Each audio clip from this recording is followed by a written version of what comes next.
hari gini. Assalamualaikum warahmatullahi wabarakatuh. Waalaikumsalam warahmatullahi wabarakatuh. Om Swastiastu, Namo Buddhaya, Salam Kebajikan Rahayu, Namaste. Salam. Shalom. Biar aman, semua agama ada di sini. Kita ketemu lagi di Suang Raung, Ruang Saung. Anda akan tetap berada di sini sampai selesai. Itu kalimat hipnotis saya itu. Saya pastikan Anda akan tetap di sini. Bersama saya Kang Nang, dan di samping saya ada Banon. Banon apa dah? Banon Gautama, Kang. Oh, Banon Gautama. Ya. Lengkap itu udah. Oh iya, itu di KTP. Kalau Banon lengkapnya apa di KTP? Pungkas Banon Gautama. Artinya apa tuh? Banyak kayaknya, Kang. Ntar habis timer kita. Jangan konten kita bahas namanya dia. Iya. Kita dikasih timer loh. Ya kita nggak tahu mau ngobrol nama atau ngobrol yang lain. Tapi mungkin salah satu isu yang mencuat di anak-anak sekarang, mungkin dari dulu ya, soal seberapa penting sih mencari jati diri. Gitu. Menurut Anda penting nggak tuh mencari jati diri? Atau apa yang disebut mencari jati diri itu sebenarnya?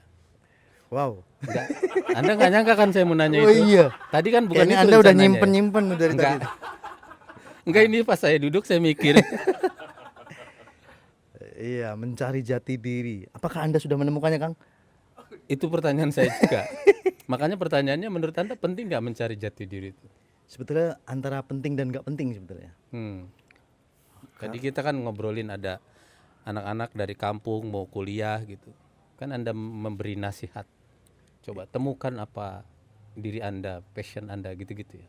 Iya, pentingnya mencari jati diri adalah supaya kita terus memperluas pengetahuan, wawasan, memperlebar, mengembangkan kepribadian, begitu-begitu ya. Kalau pentingnya itu. Kalau yang nggak pentingnya adalah bahwa kalau guru-guru spiritual itu mengajarkan bahwa kita itu sudah sampai gitu. I'm home, I have arrived gitu. Saya sudah di rumah, saya sudah sampai. Jadi nggak perlu cari-cari lagi lah jati diri gitu kan. Kalau nyari-nyari lagi kayak orang bingung gitu kan. Meski bingung itu juga penting gitu.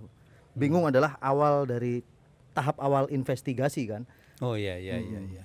Sehingga ya antara mencari dan tidak itu karena Jadi orang harus bingung dulu ya sebenarnya. karena yang kita cari mencari kita kalau kata Rumi kan. Oh, Jalaluddin Rumi maksudnya. Iya betul. Kirain Rumi orang Jawa, Mbak. Mas Bukan Jalaluddin Rumi. Iya. ya? Apa yang penting apa kata Rumi? Yang kita cari mencari kita. Ya. Yang apa tuh artinya? Nanti jangan spesifik ya. Nah. Artinya apa ya? Mudah-mudahan teman-teman juga sudah memiliki pengertian soal itu ya. Jadi kalau menurut saya ya apa yang kita cari ada di dalam diri kita juga sih. Karena memang pengetahuan yang raja dari segala pengetahuan adalah pengetahuan tentang diri kita sendiri. Itulah kira-kira Kang untuk Ya, hari ini. Mungkin orang-orang penonton nggak tahu kenapa tiba-tiba saya nanya itu ke Banon ya. Iya. Ya, saya juga nggak tahu sih. Iya. Mungkin Kang Nanang sudah menemukan jati diri. Nggak juga. Biar berbagi ya kan. Saya justru pertanyaannya apa penting ya mencari siapa diri kita, atau di mana ujungnya, di mana akhirnya. Apakah kita perlu membatasi diri untuk bahwa kita harus sampai pada titik ya sudah, gue nggak perlu nyari lagi diri gue karena nggak akan ketemu. Kayaknya nggak bakalan ketemu gitu. Begitu nggak sih? Oh ya, sorry soal alasan kenapa saya nanya karena Banon punya background, punya kecenderungan atau punya pengalaman memikirkan segala sesuatu gitu kira-kira ya. Nanti kita akan Dari mana Anda menilai? Tapi penilaian Anda cukup tepat. kelihatan dari cara Anda duduk, cara Anda ngelihat sesuatu gitu. Daun jatuh dipikirin gitu ya kan? Ranting-ranting dipikirin gitu. Iya, saya mungkin agak sensitif gitu juga ya. Takutnya jadi baper kalau sensitif. Tapi kelemahannya itu kalau sensitif ya. Tapi kelebihannya mudah-mudahan bisa terus menyerap hal-hal yang mungkin menurut orang lain nggak penting sih. Iya. Jati diri kayak kayu jati gitu ya. Jati itu artinya definisinya apa ya, Kang ya? Oh ya nggak tahu. Jati. Mudah kan Anda yang paling substansi dari jati. sesuatu gitu ya. Kayak sari gitu ya. Ya, Sari, inti sari gitu ya. pohon jati. Pohon jati ya. Pohon jati itu banyak sarinya ya, atau pohon yang paling bagus gitu ya. Paling kuat, Paling awet kuat gitu ya. ya. Di Ini Jawa paling tidak. jati juga kali ya. Ini campur-campur sih. Campur-campur ya. Sesuai dengan dananya. Jadi memang jati diri itu seperti tadi Itu mengenali diri sendiri ya. raja, kalau saya pernah baca gitulah ya. Mm-mm. Raja dari segala ilmu pengetahuan adalah pengetahuan tentang diri kita sendiri. Hmm. Sebab jati ya kuat dan kokoh. Oh, dicari di googling sama Iya, dia ya, sama di Nazar googling di ya? googling. Ya, membantu kita untuk menemukan Daya gerak. Oh, berdaya gerak. Hmm. Oke. Setelah kita mengenal diri kita sendiri, Mm-mm. ya komentar, kritikan atau penilaian orang lain sudah tidak terlalu diperlukan memang. Tapi bagi yang belum, nggak apa-apa juga karena proses ya. Bagi yang belum menemukan jati diri, makanya dibutuhkan pembimbing atau guru gitu ya, untuk dibutuhkan komentar atau penilaian dari guru, dari teman, dari ayah ibu untuk bisa mengetahui diri kita itu siapa sebetulnya. Cara yang paling sederhana untuk mengenali diri itu apa ya? Kalau kita ngomong ke anak-anak muda gitulah misalnya ya, anak Gen Z. Cara yang paling sederhana yang bisa kita lakukan untuk lebih mengenali diri sendiri sejauh pengalaman Anda. Cukup ini ya, memang pertanyaannya sangat bagus sekali memang Kang Nang ini. Tapi itu juga jadi keresahan saya, apa ya gitu kan. Dari Kang Nanang nanya begitu, saya juga nanya juga apa ya kira-kira yang bisa untuk memancing ya gitu kira-kira. Iya, iya. Latihan apa supaya anak-anak muda ini mampu mengenal dirinya sendiri gitu ya. Kira-kira apa Kang Nanang? Apa coba ada Apakah misalnya teman-teman. perlu setiap hari atau berapa hari sekali kita menulis Oh iya, apa yang sudah kita lakukan? bisa itu. Anda kan penulis juga Kang Nanang ya. Dikit-dikit lah nulis di papan Kang tulis. Nanang di ini ya, apa? Tulisannya banyak dimuat atau buku ya Kang Nanang ya? Buku belum. Ada sih buku. Artikel-artikel gitu di majalah ya. Iya, buku profil orang ada. Karena gurunya juga Mas Gandung Bondowoso itu juga salah satu jurnalis juga ya. Iya, Ya, iya. Kang Nanang juga jurnalis juga sehingga ya menulis salah satu Cara menemukan cara diri. menemukan diri sendiri. Kalau di keaktoran ini ya Kang Nanang ya, saya juga ingat Oh iya, ya, Anda kan orang teater ya basicnya ya. Nanti kita explore juga itu Ya, ya. mudah-mudahan. Saudara-saudara. itu iya saya ya sebetulnya masih perlu banyak belajar juga soal teater atau keaktoran, tapi karena pergaulan saya sama senior-senior ini dengan metodenya mereka di Gini-gini tuh acting apa pegel? dua-duanya antara acting dan pegel ya. Ada istilah metodenya Mbak Uta Hagen namanya. Namanya Mbak Uta Hagen. Saya nggak tahu nih dia orang mana, Pekalongan kayaknya. Oh, Mbak Uta Hagen ini kirain ada orang Jerman. Bukan ya? Iya. Dia ada 9 pertanyaan, namanya 9 question. Untuk menyelami karakter yang akan dimainkan kita harus punya 9 pertanyaan itu. Oke. Saya nggak hafal-hafal betul tapi memang 9 pertanyaan ini mewakili siapa dirinya, hubungannya dengan orang lain, di mana dia dilahirkan, hubungan dia dengan benda-benda apa yang sudah dia sapa gitu ya, benda apapun lah. Terus ya pokoknya 9 pertanyaan ini untuk menggali karakter itu. Tapi begitu teman saya yang ingin menggali dirinya sendiri, pertanyaan-pertanyaan itu ditulis menjawab siapa dirinya, itu dia betul-betul menangis Kang, betul-betul kayak menguak dirinya sendiri gitu, kayak mengulik. 9 tuh kayaknya cukup 10 menit, coba satu. Aduh, coba Uta Hagen pertanyaannya.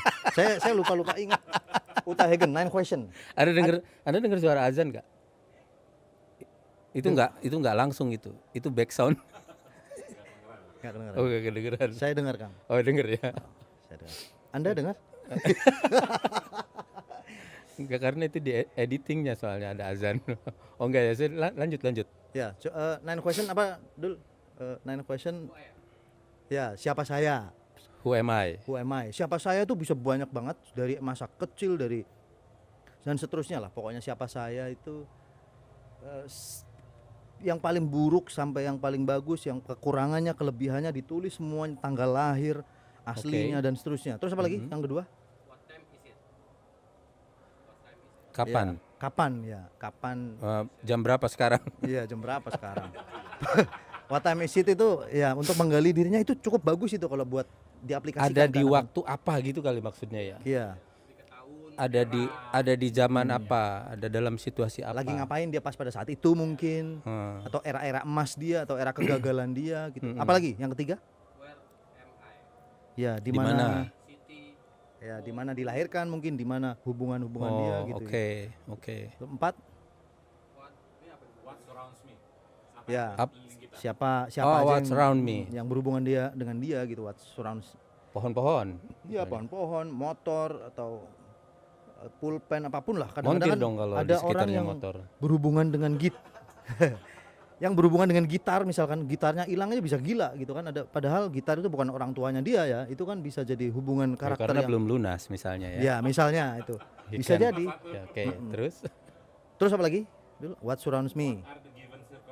Ya, given circumstances ruang waktu dan suasana Desa Kalapatra lah. Ruang waktu dan suasana apa yang telah terberikan sekarang ini. what the meaning of Kalapatra? Desa Kalapatra. Kalapatra itu apa? Desa Kala itu waktu ya. Ya. Desa Patra mungkin suasana ya. Desa ruang waktu suasana pokoknya. Itu istilah di ini sih. Di tradisi di Mas Putu Wijaya tuh saya suka banget memang sama beliau. Apalagi? Oh. Nah, itu hubungan-hubungan dia. Terus apa lagi? Oke. Iya, Apa yang keinginan saya dia yang mau. menggerakkan dia untuk Oke. mencapai hal-hal gitu ya. Desire-nya gitu. Di jalan apa? Apa yang sudah dia dijalanin gitu. Oke. Itu Mbak apa yang saya kerjakan untuk mendapatkan apa itu. yang saya inginkan gitu ya. Oke. Itu kalau tulisan-tulisan itu dibanyakin di pertanyaan itu dijawab dengan tulisan oleh teman-teman Gen Z itu misalkan teman-teman anak-anak muda ini. Menarik. Oh, itu dari orang teater ya? Mbak Uta Hagen ini dari orang teater. Dari mana? Ya, orang Jerman kayaknya. Orang Jerman, tapi di Indonesia. Oh enggak, dia di sana. Memang Di sana. metodenya. Makanya lu mbak-mbak aja. Iya. So akrab gitu ya. Ya, karena cewek. Kalau Mas cowok iya. berarti kan. Tapi banyak gender. Hagennya itu kayak es krim Häagen-Dazs gitu. Iya, betul. Uta Hagen. Oke. Menarik ya karena ada di Sasu lagi. Di Sastro kali. Ada di satu sesi pengajaran saya ngajar pengantar ilmu komunikasi misalnya. Di komunikasi di bagian komunikasi dengan diri sendiri, intrapersonal. Meskipun ada perdebatan ya di ilmu komunikasi itu ada perdebatan tentang apakah intrapersonal itu masuk wilayah komunikasi atau bukan. Karena ada yang bilang yaitu wilayahnya psikologi. Karena namanya komunikasi itu proses ketika satu pesan disampaikan oleh pemberi pesan kepada penerima pesan. Jadi ada dua orang atau lebih gitu kira-kira. Kalau dengan diri sendiri kan ngobrol dengan diri sendiri. Ada perdebatan soal itu. Tetapi faktanya memang intrapersonal communication itu ada di dalam buku-buku ilmu komunikasi. Nah, saya itu sering memulainya dengan mengajak teman-teman mahasiswa untuk mengenali diri sendiri. Saya kira itu model pertanyaan yang menarik untuk mengelaborasi jawaban-jawaban mereka ya. Ya. Kalau sejauh yang saya pakai sih, saya juga dari teman saya. Saya biasanya pakai itu, saya minta mahasiswa itu untuk seminggu, harusnya tiap hari, tapi saya tahu psikologi anak-anak, terutama anak sekarang kalau dikasih tugas terlalu banyak malah berantakan. Saya mau dapat yang agak deep gitu. Biasanya seminggu 2 kali mereka saya suruh nulis tentang yang pertama sih sebenarnya mereka mengenali diri dulu, ceritakan apa motivasi belajarnya, terus lingkungan keluarganya bagaimana gitu, cara untuk mencapai impian dia bagaimana kayak gitu. Itu yang pertama. Terus yang kedua tuh yang harian itu yang 2 minggu sekali itu pertanyaannya kejadian atau hal baru apa yang kamu temukan hari ini, itu harus dijawab gitu.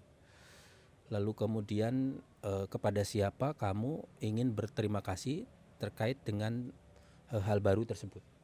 Nah, yang ketiga itu biasanya menjawab pertanyaan kira-kira manfaat atau dampak ke depan dari hal baru itu menurut kamu apa gitu. Kalau mereka bisa menjawab pertanyaan itu dan dibiasakan menulis dengan baik, biasanya lumayan gitu. Ada yang relatif berkembang atau bertumbuh kepekaannya. Saya harapannya begitu. Tulisan itu dibaca guru. Dia dikumpulkan. Biasanya saya minta mereka bikin blog WordPress gitu. Oke. Kemudian saya baca, kasih komentar, kemudian kadang-kadang dibahas atau didiskusikan gitu, kira-kira. Itu cukup membuka aib juga sih sebetulnya kadang-kadang kalau memalukan kadang-kadang. Iya. Tapi itu melegakan juga. Ada beberapa yang terbuka, ada beberapa yang tidak apa-apa gitu. Tidak apa-apa mereka menutupi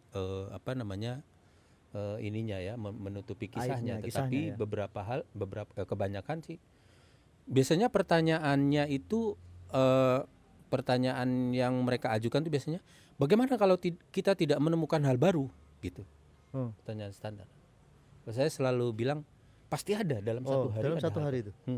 Oke. Pasti ada. Jadi kalau mereka didorong untuk berpikir bahwa pasti ada, itu pasti ada hal baru. Misalnya hanya sekedar biasanya bangun jam 9 terus dia karena kucing lompat ke mukanya maka dia bangun jam 7 misalnya, itu kan hal baru juga. Berarti dia harus berterima kasih sama kucing. Kira-kira begitu. Ya, menjadi pelajaran gitu. Oke teman-teman, sepertinya timernya sudah mulai mati Kang Nanang ya. Padahal bagus banget ini. Ada lagi pertanyaannya? Enggak, tapi poinnya mencari jati diri atau mengenali diri sendiri itu harus dilakukan dengan cara tidak boleh diem ya. Harus mikir, harus baca, harus nanya gitu-gitu ya. Atau enggak gimana juga ternyata kan? Enggak juga. Enggak juga, tapi kita sambung nanti sambung ya berarti ya. Ini seru banget, ini bagus pertanyaannya Uta Hagen sama Kang Nanang sebagai dosen komunikasi visual ya kan. Kalau itu DKV ya. Dosen kalau ini, dosen komunikasi, ilmu komunikasi itu tadi harus dicatat, ntar kalau ngedit mudah-mudahan ada tulisan-tulisan itu tuh untuk latihan anak teman-teman. Saya juga sih, saya Uta Hagen tuh pengen saya tulis tapi belum. Saya yang buka, Anda yang nutup deh. Oke, terima kasih Kang Nanang, itu luar biasa sekali. Saya agak podcast yang aneh. Aneh tapi nyata ya. Terima kasih, mudah-mudahan kita bisa bertemu lagi dengan pembahasan yang sama karena belum selesai. Pasti ketemu karena syutingnya sekarang juga. Iya sih. Dibocorin. Oke, kita pamit. Assalamualaikum. Om Swastiastu, Namo Buddhaya, salam kebajikan, rahayu, namaste, Shalom. shalom.